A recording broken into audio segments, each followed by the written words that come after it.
sabe o meu testemunho completo, né? Eu entrei na vida pura não por arrependimento, por sentimento de culpa em relação ao pecado sexual. Não que eu não fosse um pecador sexual, né? Eu só descobri que eu era depois que eu estava no processo de vida pura. Por promiscuidade, enfim. Tudo começou quando eu tinha 14, 15 anos e minha mãe me enfiou numa tal de catequese, né? Na igreja católica, contra a minha vontade.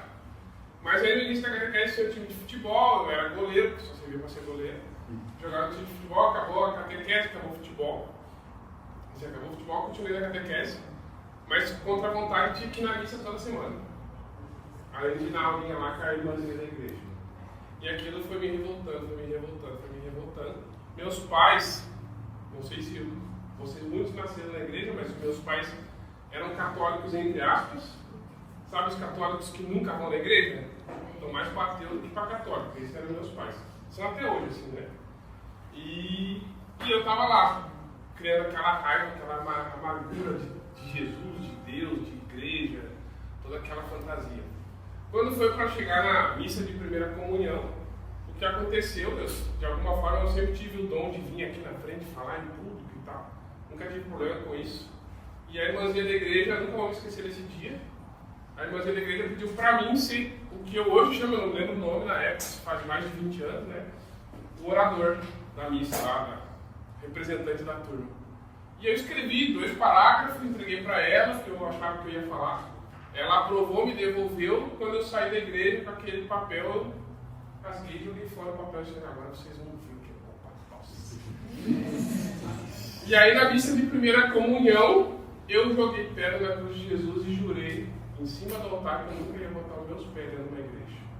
E eu chamei aqueles pais, incluindo os meus, de hipócritas. Porque eu passei 2 anos fazendo catequese, eu passei 2 anos indo na missa, e a missa e a igreja vazia.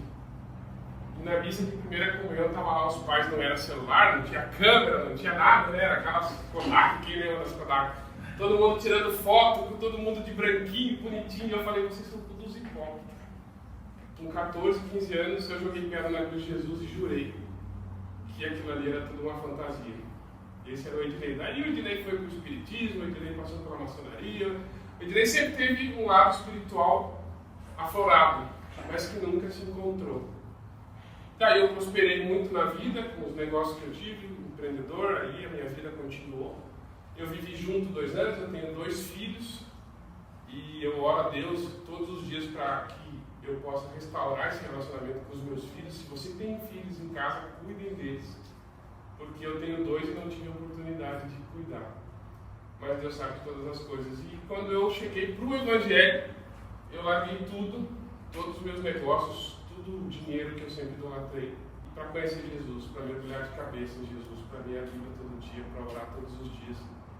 E foi incrível o que aconteceu, porque logo depois que eu me converti, eu cheguei, Ednei, arrogante, idólatra do dinheiro, cheguei ao ponto de não ter comida em casa. E eu falei isso em Maceió agora no meu testemunho, na igreja, o quanto é importante, não sei se na igreja de vocês tem, um projeto Cesta do Amor, onde todos os domingos vocês vão no culto e levem 1 quilo de alimento para essa cesta. Você nunca sabe quem vai precisar de um alimento. E esse cara era eu, precisei. Porque eu não tinha o que comer em casa, mas eu tinha Jesus comigo. E aí, isso era a pandemia, né? E a pandemia para mim foi uma bênção de Deus, talvez para muitos de vocês não, mas para mim me permitiu me isolar, me permitiu viver o meu deserto espiritual como novo convertido. E a única coisa que eu sabia era que eu tinha que ler a Bíblia para Deus falar comigo e eu tinha que orar para Deus, para eu falar com Deus, mas que isso não ia acontecer tão simples. E aí nesse processo, Deus falou comigo a primeira vez em Romanos 7:17, que é aquela passagem do 15 a 19, onde fala que não sou eu que cometo o pecado, mas o pecado que habita em mim, e o mal que eu quero fazer, o mal não faço.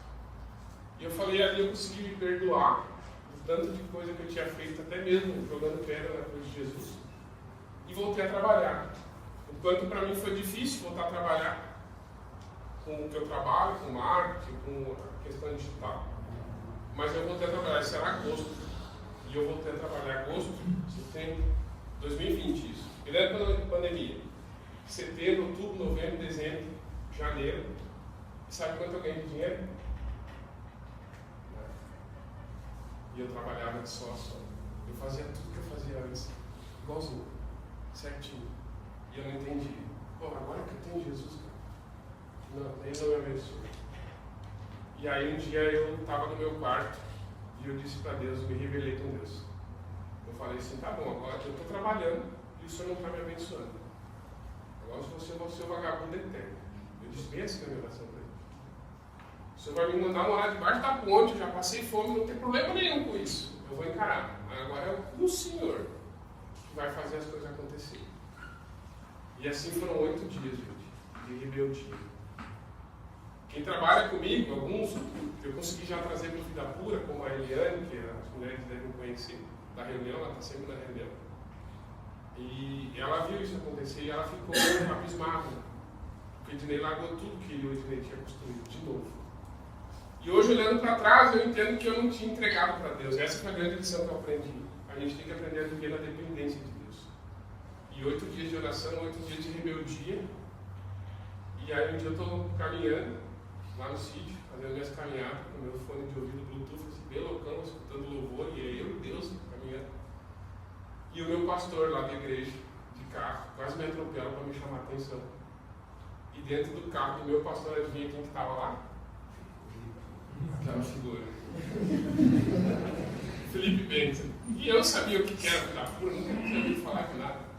Tinha um ano no máximo que tinha me convertido. E aí meu pastor abriu a janela, eu tirei o fone de ouvido e ele falou assim, vai lá na igreja de tarde. E eu, tá bom, eu sou obediente. Cheguei lá de tarde, olhei o Instagram do Vida Pura, falei com o Felipe, entendi que Vida Pura tinha uma mensagem para o mundo. E eu só queria saber, eu fiz uma pergunta para o Felipe, naquele dia, lembra, Felipe? Eu falei, mano, quantos seguidores vocês comprou nesse Instagram? Porque se ele tivesse comprado seguidor, não ia dar para fazer nada. O conteúdo está queimado. Ele falou, não, mano, isso é a misericórdia de Deus e foi assim, sabe, acontecer. Eu falei, então dá para nós arregaçar.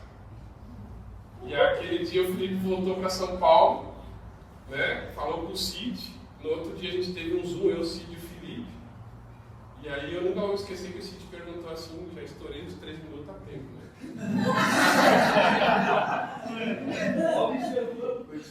Aí o Cid olhou pra mim assim, você não é viciado em pornografia e masturbação? Aí rapidamente me veio na cabeça assim, mano, pornografia e masturbação era minha adolescência. Eu era o cara que ia pro cabaré, eu era o cara que tomava cerveja no cabaré. Às vezes eu ia pro cabaré e eu não transava com ninguém. Eu ia só pela muvuca, né? Só pela vida profana, literalmente. E eu já tinha decidido que eu ia viver dessa forma, eu não ia viver mais antes da Vida Pura. Então, o Vida Pura me ajudou a mergulhar no Evangelho também. Eu tinha que estudar tudo muito mais do que vocês, para entender o que ia causar em vocês, né, para poder saber quais os vídeos que a gente ia impulsionar, quais os vídeos a gente ia fazer. E entre eles e acertos, na sexta-feira, quando a gente começou o louvor aqui, começou esse evento, Deus me mostrou que de alguma forma eu sinto que vocês também são frutos do meu trabalho. Tá bom? Esse é o meu testemunho, aqui estou eu para servir vocês com a minha grosseria, com a minha estupidez, mas é como o Erasmo falou, cara, eu quero ver vocês crescer assim como eu.